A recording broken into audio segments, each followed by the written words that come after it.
Hello and welcome to the Berkcast, the How to Train Dragon podcast. I'm your host, HC. With me are... Rush 2112. And Wolf.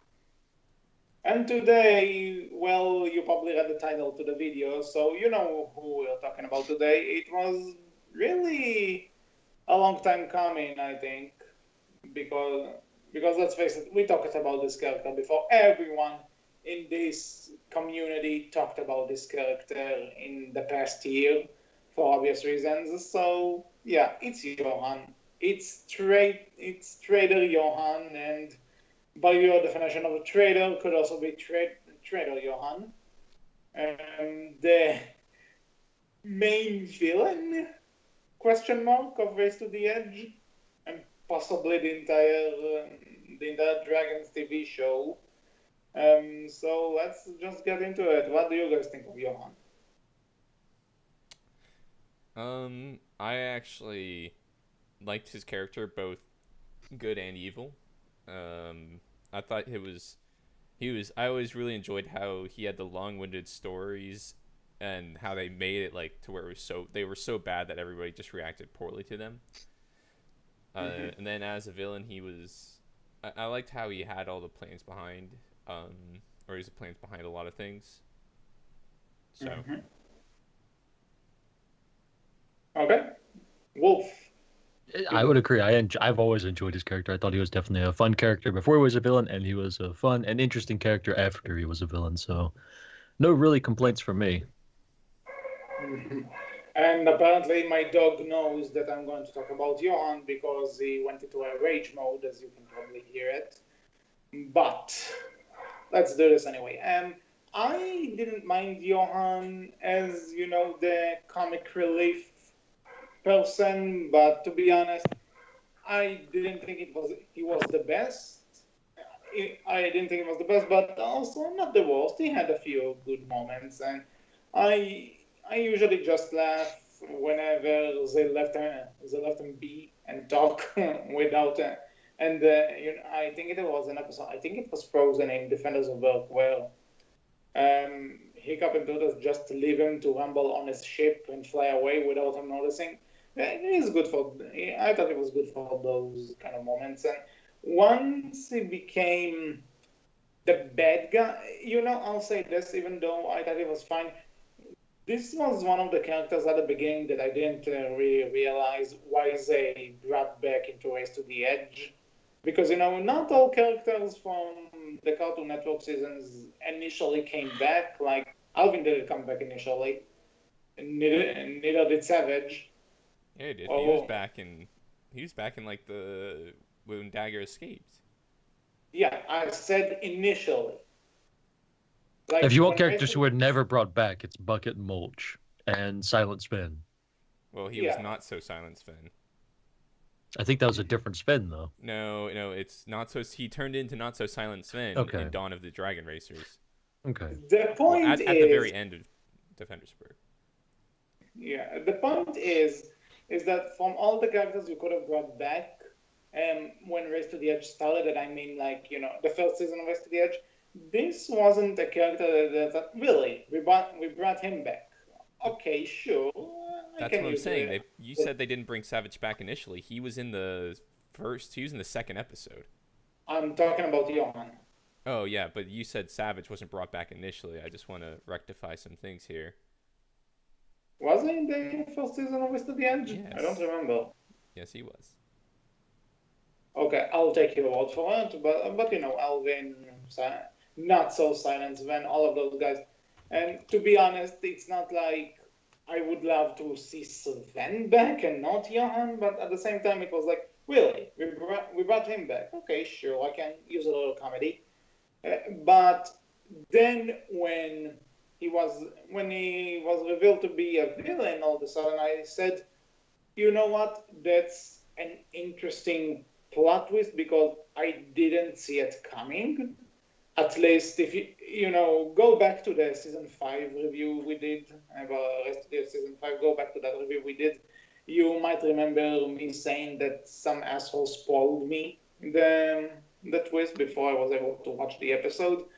So I kind of knew he was going to be a villain, but I still thought it was an interesting idea, and the final season really sold me on him as a villain and made me appreciate the character because not a lot of shows would really use that opportunity to take a comic relief character and make it the end all be all villain. But we'll probably get to this later. So overall, without jumping ahead too much, was okay with him at first, but grew to appreciate him more as the twist was revealed to us. By the way, Rush was right. He was in the first. He was in the first season. He was in 4 episodes of the first season. And then Not So Silent Sven was in also the second episode as well, when he's talking to the council, when Hiccup's talking to the council. Mm-hmm. Yeah, I saw that too. I know the most random stuff. Don't test me. Yeah, still speaking of general thoughts on Johann, I would say like I really enjoyed the voice actor for Johann. Yeah. And just how well he was able to, like, you could feel and tell the kind of transition between like Johann not being a villain and Johann being the villain. Like I think he did really well in that transition. Like, sure, it's just kind of him making his voice a little bit different, but still, like, he did well at kind of saying, this is him, acting, and this is him who he's supposed to be. And he did really well in that transition, I thought, and he brought it over really well. Sometimes characters like that, when they're in that position of being kind of comedic relief, who then go on to be the villains, they're not great at acting as the villain. Like, they're still trying to be a little bit of that goofball, but I think he did really well in this position at doing that. Yeah, and I think that's also not only a voice acting thing, but also a writing thing. Yeah, this is true too.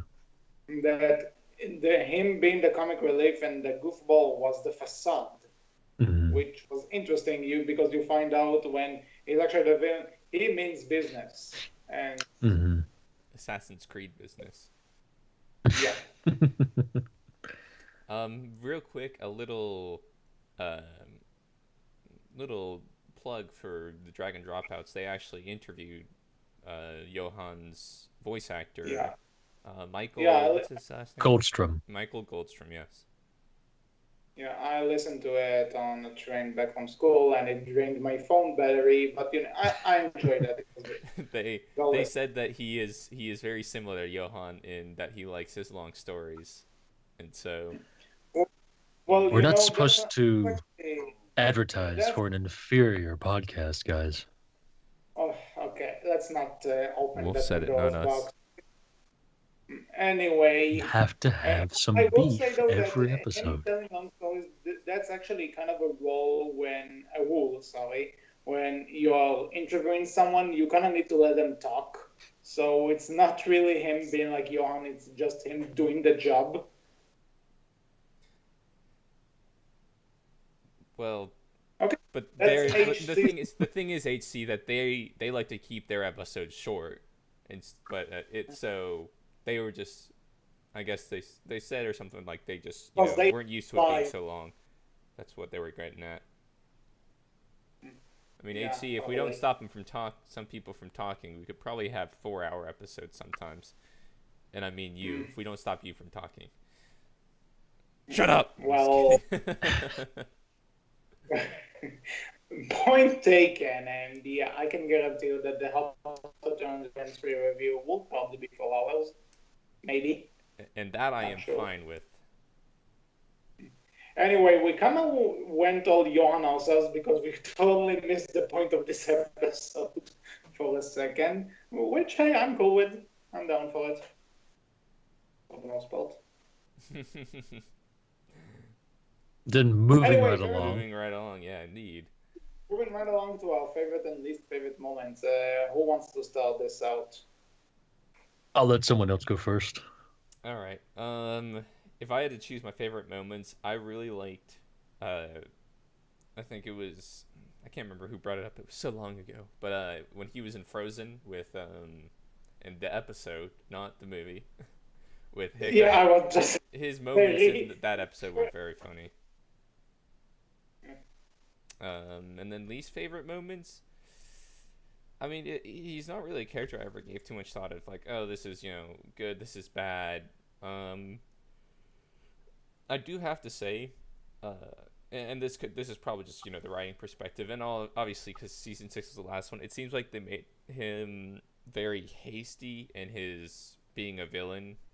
Like, I'm not saying like, oh, he's just rushed to be a villain. It's like it was kind of like Thanos saying, "I'll do it myself," but instead of having people do it for him slowly and slowly, like with some backup, he just goes straight in on like the second episode of season 6, and he's like, "Here, Hiccup, let me stab you," and he was very obvious. He wasn't like it wasn't like he even planned out like he could have been doing for so long.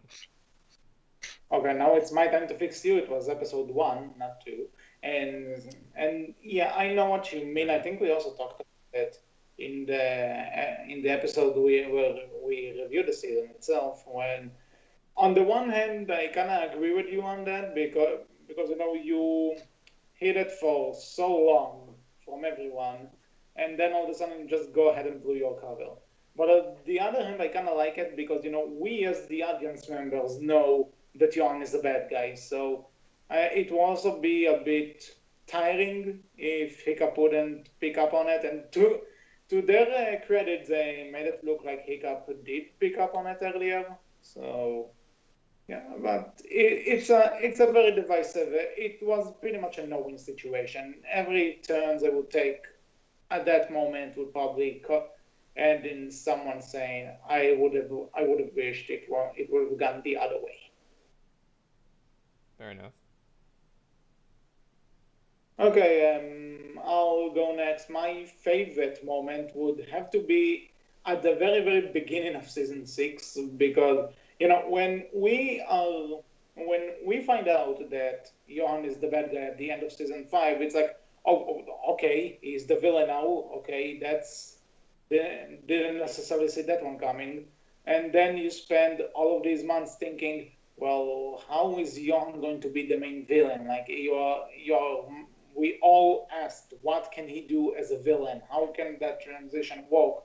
And then, like, not even 2 minutes into the episode, I think as soon as Krogan and Vigo start arguing, he just goes Assassin's Creed over them, as we mentioned, and just throws daggers at them. It's like, shit, this guy means business. So that's my favorite Johann moment because that was the moment when it's like, whoa.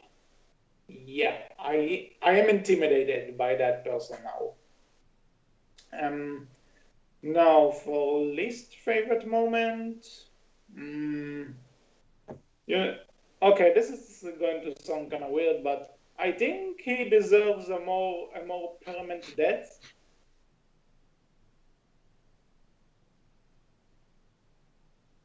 I'll probably have to find myself because I get what you're saying. Like, I understand what you're saying. I can get where you're coming from. I don't know if I inherently agree, but I do get where you're coming from. Because again, going into the entire this is the end all be all series finale, there's a good chance, even though actually, what is the weather like on Berserker Island? Because if it's like Berg, then yeah, he would stay frozen forever. No, no way he's getting tired out. But if the weather's good, there's a good chance he will escape at one point.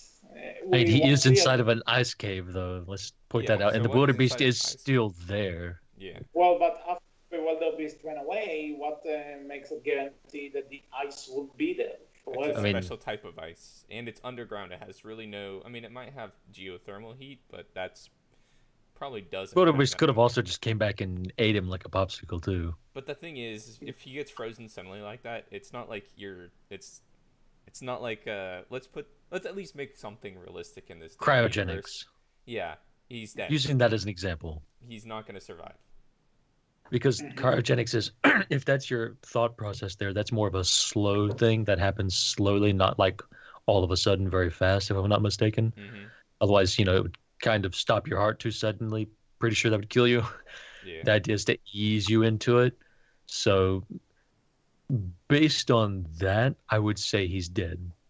With that said, we have seen the Skrill frozen very quickly and still come back to life. But that's a So dragon. Well, That's a not dragon. this too is true. many. This is true. Just as an example, we have seen something like this happen within the show's Are universe. you implying that Johann is actually Calder from the Serpent Cell? He could be. But he died in fire, not ice. Well, Johann's died twice though. Johann came back, thought he was a dragon because he came back, went to Shaved this his new beard, island, lost the and became daggers. Calder. Lost the daggers and became Calder and started calling himself Calder because he thought he was a dragon. No, he still Although had the daggers. He just turned them into claws. this is true. So see, actually, so you're right. Well, Yeah, his no, heart did stop, we- but then when he thawed out, his heart restarted. But the blood loss caused some brain damage, making him think he was Calder. Boom, case solved. There you go. Make him think he was a dragon. Yeah. You know, after Wolf's theory about the Night Furies in one of the in the previous episode, and one person actually commented that we blew his mind. Yeah, how is that for a mind blown? Because my mind is blown right now about this theory of Johann being Calder. This The is what we ice do. really, and the ice fucked up his memory. That's actually creepy. Okay, Wolf, you go. You're done. You can't escape.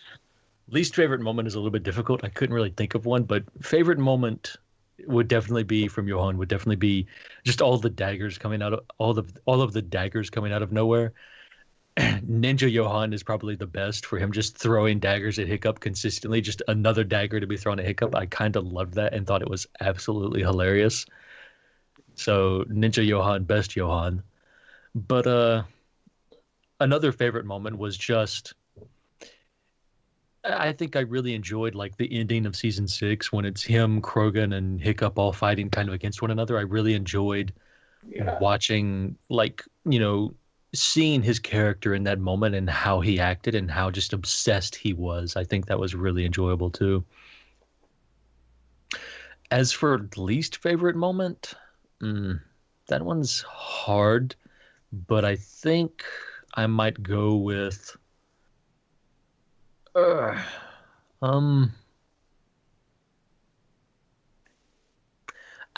don't I don't know. I don't have much of a least favorite moment for Johann. Like he's not appeared in enough stuff that I really just disliked how he acted or what he was in, you know. Okay, so Like Johann, overall I what think he's been character a earned? decent character. Okay, so seeing how Wolf can pick at his favorite moment, have you ever suspected him to be the villain at any point in the show? Back during Riders of Berk and Defenders of Berk, no. During Race to the Edge, not until they actually started hinting at it specifically. Then that's when I decided, yeah, he's the villain. Because I mean, at that point they kind of dropped the subtlety. Actually, one of my favorite things is that before season 6 came out, somebody actually made a YouTube video where they show all the times Johann directly points Hiccup in the direction of travel, and it dates all the way back to Riders. I know And, it does, but do you think they had planned it all the way back to that point, though? No, because if all the series if the entire show was on Netflix to begin with, then maybe. But they started on Cartoon Network, and I'm pretty sure after Defenders, they weren't exactly sure if they're getting another season.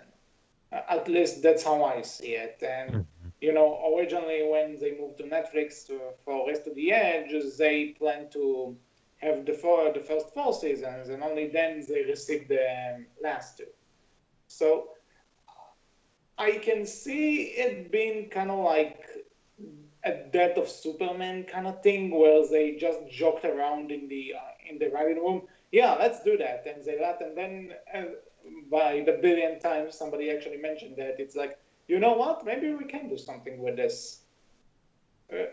Although I won't say it was planned since the beginning of Riders of Blood. Maybe the beginning of Race to the Edge, because when Hiccup actually calls Johann out and tells them that he kind of saw it coming, he points out moments from Race the to the earlier Edge, season 1. Yeah. Yeah.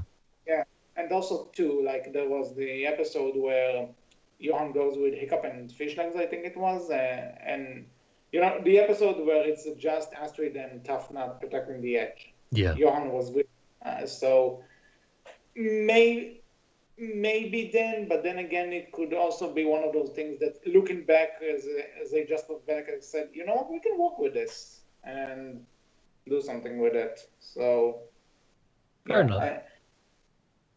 So to the question though, I didn't suspect him all the time, but maybe because I think I also said it in the season 5 review.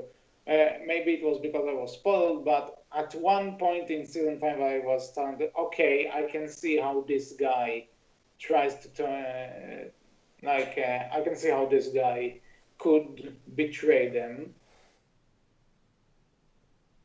And yeah, so that's my point of view. Okay. That was interesting. I personally I didn't really suspect him to be a villain until, like Wolf said, until it started being more obvious. I think I actually, so it was basically, oh God, the episode like right before when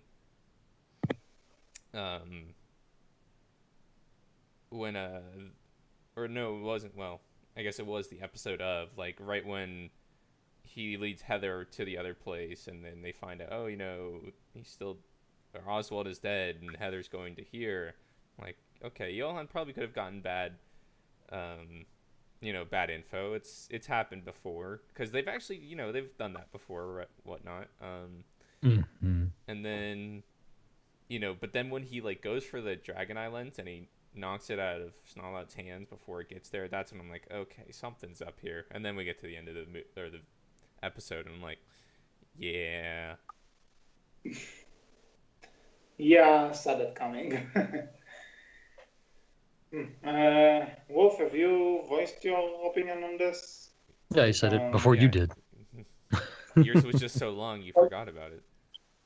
Because I think I cut him accidentally. So. No, you didn't cut me. I kind of said what I felt like saying, more or less. Okay.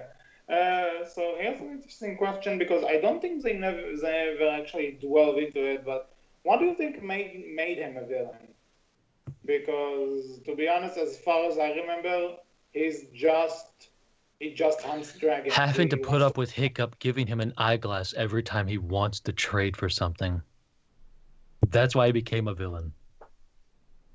Because every time Hiccup wanted to trade him for something, he wanted to trade him for an eyeglass and not actual money, and it just slowly and slowly and slowly tore away at Johann's sanity.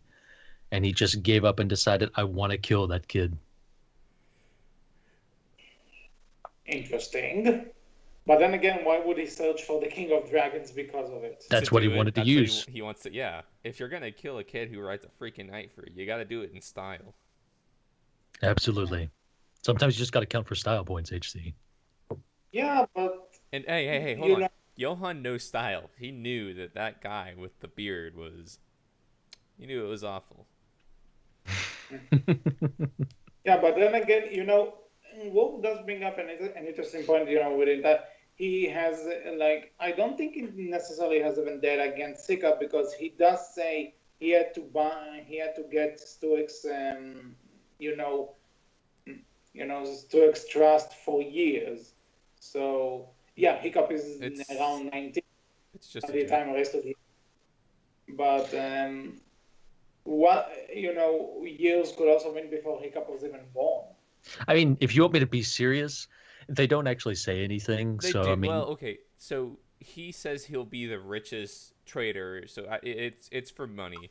At least sure. It's hinted at for money.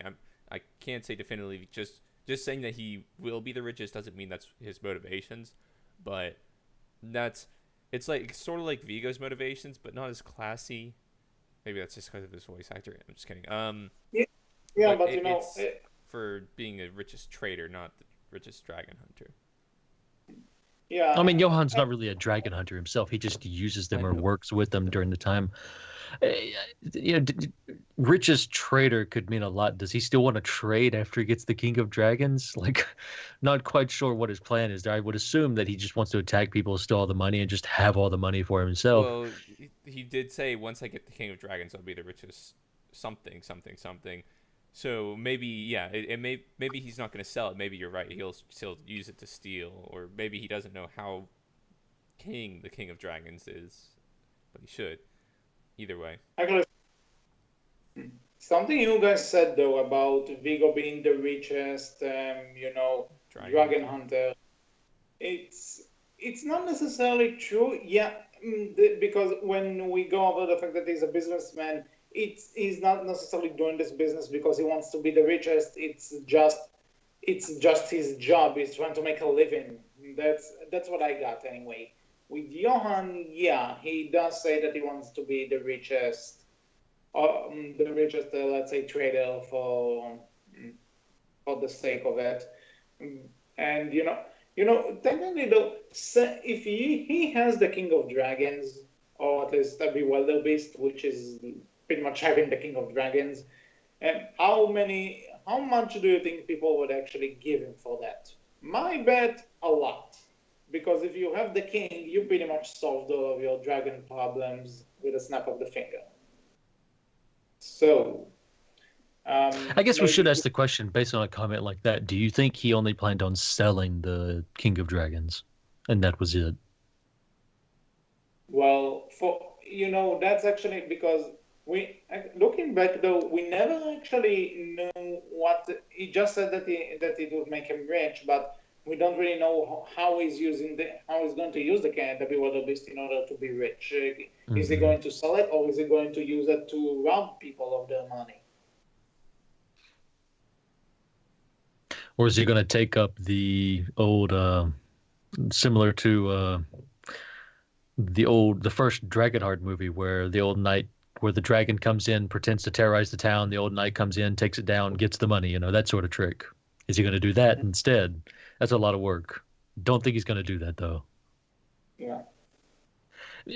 Being, personally, though, if you ask me, I don't think Johann is the villain. I think Hiccup was the villain. Johann just wanted a friend. That's why he was searching for the King of Dragons. He may not have been going about it in a way that everyone would agree with, but he just wanted a friend, and Hiccup stopped him and actually got him killed. Okay, Rash, prepare your next awesome rant. We're going to do an Is Hiccup Evil episode. I'm going to write well, wait. I can just stop you there. He's right. Okay, now I need that epic rant. Hold on a second. Okay, I came back. What else do you guys have for me? Sonic is evil. Well, that I know. I'm just doing a damn awesome job protecting him and actually covering for him while he takes over the world. Oh shit, I said it out loud. Forget I said anything. Anyway, This escalated quickly, but basically, so Johann's motivation is money. Pretty much traditional, traditional animated villain motivation, I guess. Because, looking back, how many villains in general, not just animated, how many villains are doing it for the money? I say most of them are doing it because they want to take over the world. Money's not as much of a major thing for most of them. Yeah, usually most of them are already damn rich. Well, see, a lot of people compare the How to Train Your Dragon to Avatar, not the Nickelodeon one, the one with the giant blue cats, the James Cameron one. And basically, the motivation in that was money, correct? Yeah, but that was based off by Pocahontas, which was based off real life events. Yeah, it was based. Yeah. Real world villains are always about money. Except for a few, but. Rash, Disney's Pocahontas has barely anything to do with the real event. You know that, right? But the villain's motivations are the same as the real life event, is what the I'm saying. theme or idea is like based off the theme or idea is based off of kind of the real world event, the real life event of like expansion, and how expansion isn't always necessarily a good thing if it, takes away from native life, stuff like that. That's kind of the idea slash theme. And it Somewhat. was, and most people doing that were doing it for money. So that's what I was saying. The villain in that sense was for money. So IRL villains, aside from very few, are more money based than taking over the world base. Yeah. But I would actually totally watch a sitcom with three villains who are like Vigo, Johann, and Krogan, because when you think about one just wants to be rich, one wants to make a living, and the other one just wants to impress and to impress the boss. That So would have been awesome. we have a thief, we have some sort of dealer, and then some sort of mafioso trying to impress his godfather living together. There we go. Yeah, that would have been awesome. I would watch that. You know what? Better yet, if I'll ever need to write a sitcom for an upcoming school project, I'm writing this. Remember my words. I will write this. And here's the title: 3 wrongs don't make a right. Yes. Oh my God. Not yes. bad. Okay. Not bad. 3 wrongs don't make a right. You know what? Do you mind if I use that? Not at all. Okay. I'll try and remember that for hopefully next year. So okay, I think we pretty much covered the entire what made his motivation. So here comes the traditional question we've been asking about all the Dragon villains. How high up would you rank him among the other villains? I can't get you a number because I can't remember my whole villain list, and I don't want to go back through it because we did a whole episode on that, so that's going to be another episode inside of this episode. I put him somewhere in the middle. Personally, I'm not sure if I would put him above Vigo or I will put him above Krogan and maybe Rykel. I'm not sure if I'll put him above Drago though, because as a villain, Drago has done more terrible stuff, and his end goal is a bit more. Let's say like this: taking over the world is a bit worse than just being rich, the way I see it. However, both of them kind of have their own disadvantages in that regard, like. That Drago just does whatever and doesn't really think it's true and everything. But while Johann played a long game, a very very very long game when you really think about it, and even if he started because at the earliest he pretty much had Stuart's trust for 3 years. That's the minimum. So acquiring trust for 3 years plus is a long dedication. So he has that over Drago. But then again, Drago has done more and is a bit more intimidating than Johann. So they're kind of tied for me. And the reason I put Johann above Krogan is because eventually, as we find out, Krogan is pretty much Drago's dog. So, and Johann is his own entity, I guess you could say. So, and also, I think Johann is a very good hand-to-hand fighter, as we saw. So that also gives him a bit of an advantage, in my opinion. Sure. Fair enough. So, Wolf, you're ranking now? I'd say I would put him maybe a bit above the middle of the pack. Maybe I don't think he'd be in like top 3, but pretty close, I would say. Mm-hmm. Maybe top 4, maybe top 5 out of the villains we've seen. Okay.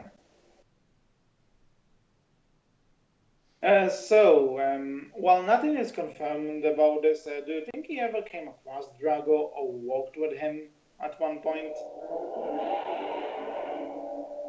Nice sound effect. Yeah. I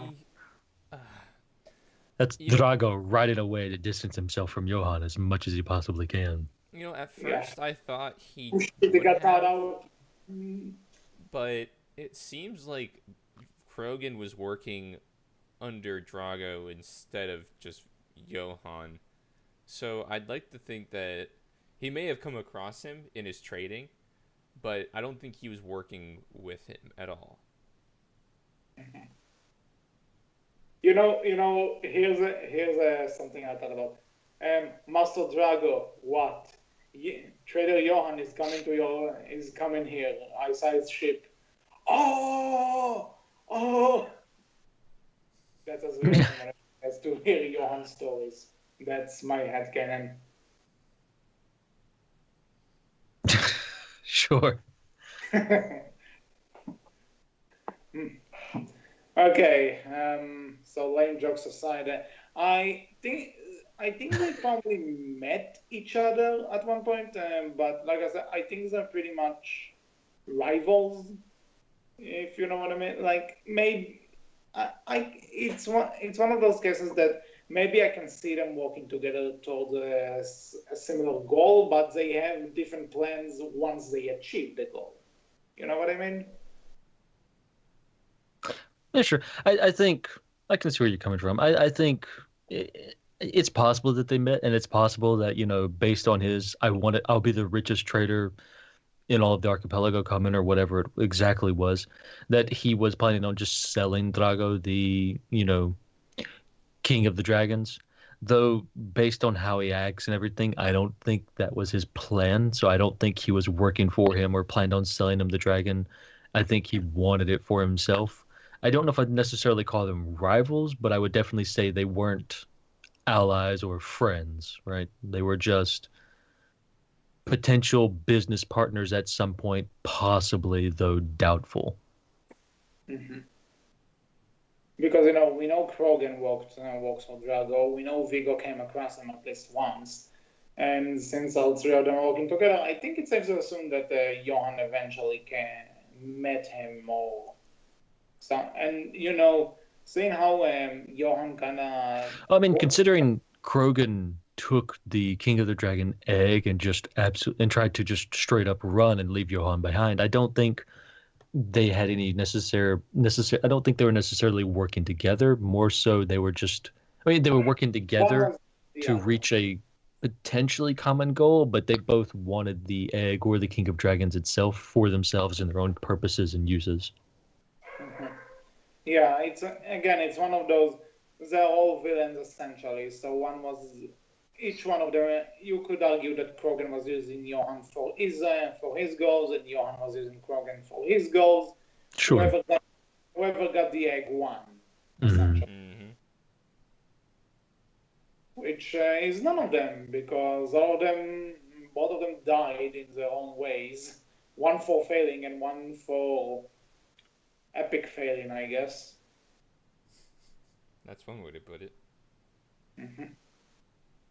Yeah, actually, seeing how Stuik knew Drago all this time, because the entire flashback from How to Train Dragon 2 and everything. Do you think both of them actually met and talked about Stuik at one point? No. Yeah, I don't think so. Or maybe like just the fun lore stuff I'm trying to think about. It never works, HC. We're not fun. Because Stuik talked to Johann at a few points, I guess. So he probably mentioned Drago at some point, and he was like, "Really, someone can control dragons? You say?" Stuff like that. If you want to look at it that way, I mean, you could always pretend that, Johann's the one who got Drago the face-to-face with all the chiefs. Yeah, possibly. That's something like, again, like that's open to interpretation somewhat. You can pretend that. You can say that's what happened. There's no one who can say you're wrong other than Dean or the writers of the show. Mhm. So, all possibilities. I tried sending all of them questions, and they responded with one more message, and you're getting a restraint order. So, That's how didn't most take people answer my questions. Mm-hmm. So I kind of decided to stop for my own safety. But anyway, I can't believe I put this in the description. But seeing how he had the least permanent deaths, do you think he'll be frozen forever? I mean, we kind of talked about this at the beginning anyway. Yeah, we talked about this, that scientifically it makes no sense, but I mean, it's possible, right? Like, I think you could definitely do it and make it work and it not be terrible if that's something you wanted to do, if you wanted to bring Johann back. I guess the question is, do you want to bring him back? No. Well, to be honest, when we really think about it, we know for a fact that the show is done. There's no more race to the edge. We've established that much. There is Rescue Riders, and while it may not have the original Possibly. cast, Johann could come back. Let's assume that until that thing is confirmed, it doesn't exist. Okay? Sure. Has it not been confirmed? And no, as far like there's no logo, there's no word from DreamWorks about it. As far as I know, it's in a limbo world of the writers / people behind Race to the Edge and the show in general have kind of confirmed it, but not really confirmed it. At least the DreamWorks Twitter account has done something about it, which is why. No, they have not. As far as I'm aware, unless they've done something that I'm not aware of. Okay, until I see an actual confirmation with like a logo or a release date or images or anything, I will believe it. But as of right now, it's a rumor that's been around for months now, and to be honest, nothing really confirmed it. So let's ignore it for a second. What I will say, if Rescue Riders doesn't exist as of now, and then the only thing we have are the graphic novels and How to Train Dragon 3. Now, How to Train Dragon 3, there's no chance Johann is going to be in there because, as we've mentioned, it will require watching the show in order to get it, and not everyone who saw the movies watched the show. Some people who like the movies don't even know there's a show, depending on where they live in the world. So, How to Train Dragon the Hidden World is not an option to bring Johann back. Graphic novels, well, one of the writers is working on it, so it's a possibility, but then again, the graphic novels kind of try and do their own thing with this universe after How to Train Dragon 2, so I'm not sure they'll go there. And you know what? Even if they'll do another show like the Dragon Rescue Riders, whatever it's called, how much can we really do with Johann? Aside from the usual "I want revenge," or maybe if this Dragon, when people talked about the Rescue Riders, did they say when in the canonicity it takes place? Nope, no clue. Okay, so let's assume it's taking place after How to Train Dragon 2, all right? Let's assume it.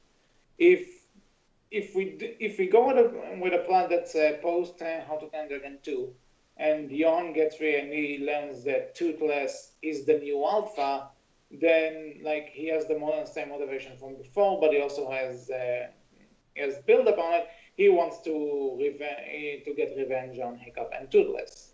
So that could be interesting if they'll go in that direction. The question is, one, is it real? And two, would they do it and not just go with a new idea altogether?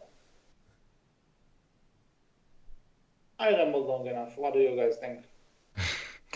It's possible. Like I think, again, I'm the type of person who I would say you could take any idea and make it interesting. It's just, how you work with it and how you write it up. Mm-hmm. But, it making the idea interesting is not going to be interesting to everyone, and not everyone is going to be for it. So it's definitely going to alienate some people the second they see the character come back, because it'll feel like death is cheapened somewhat and is less meaningful. So, that's something you definitely have to think about and worry about. How do you bring him back? How do you make it make sense within this world? And a slew of other things that could definitely alienate some people, but it doesn't mean the idea still isn't or necessarily couldn't be interesting. And I'd be interested to see it, but I'm not going to like say I want this. It's not something I want or have to or need to see more of. Yeah, I'm pretty much on the same boat with this. Rush, anything you want to add? Not really. I mean, you both put most things out there. Like Wolf said, it can be. It's as interesting as you want to make it. So, like this or Johann being a villain, the whole idea could have just been complete crap. And to some people, it was, but they made it interesting. They gave him Assassin's Creed ninja style never-ending knives. That was cool. And so, it's just one of those things that it can go either way. It just depends on how they execute it.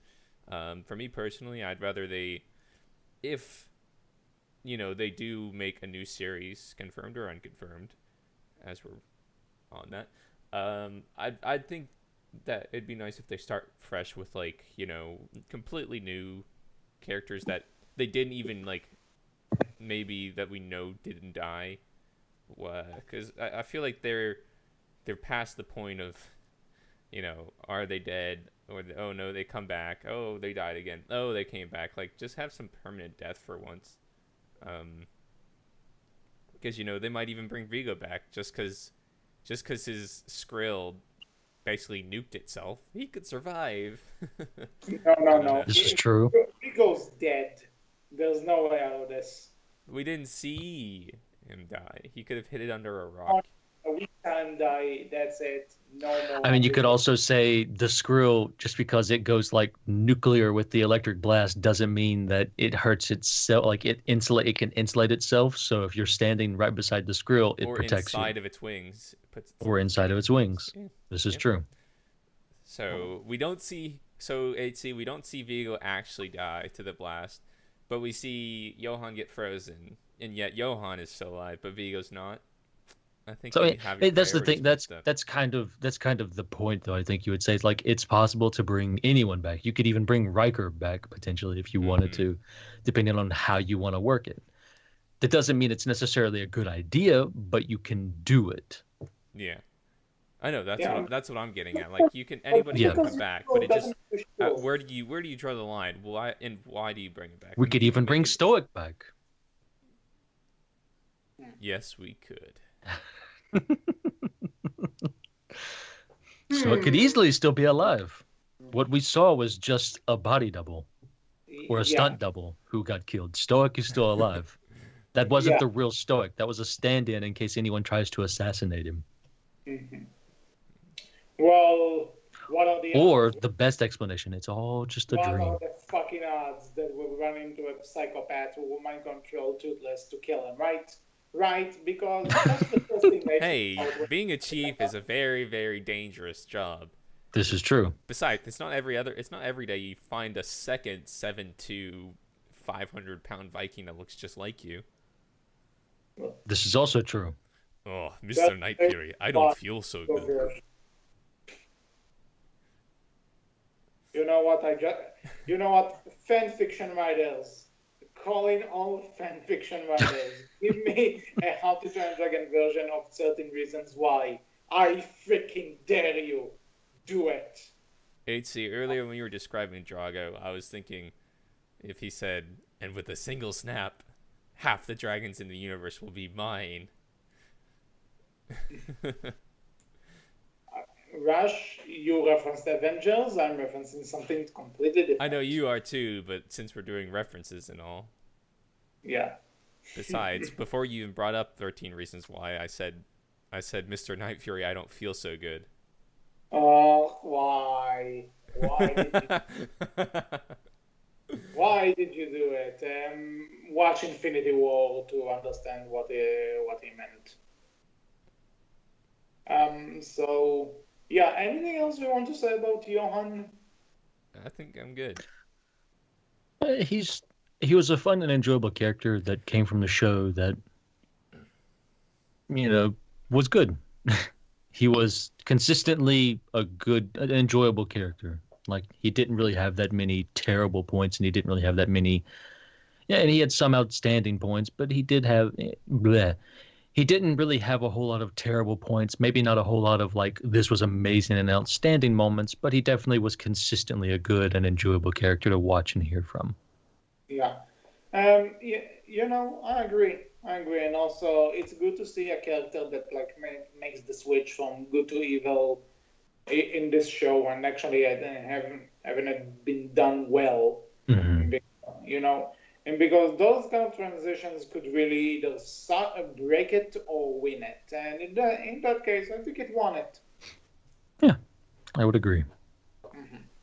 So I think that's all for this episode of the Berkcast. So we hope you enjoyed. What do you think about Johann? Is he a traitor or a traitor in your eyes? Leave your thoughts in the comment section or on Tumblr, where we are known as Berkcast Team, on Twitter, we are Berkcast with a capital B, capital C, and you can find us all on the How to Train Dragon Discord and the Berk Online forums. So until next time, I was HC. I was Rush. And I've been Wolf. And we will talk to you all next time. Take care.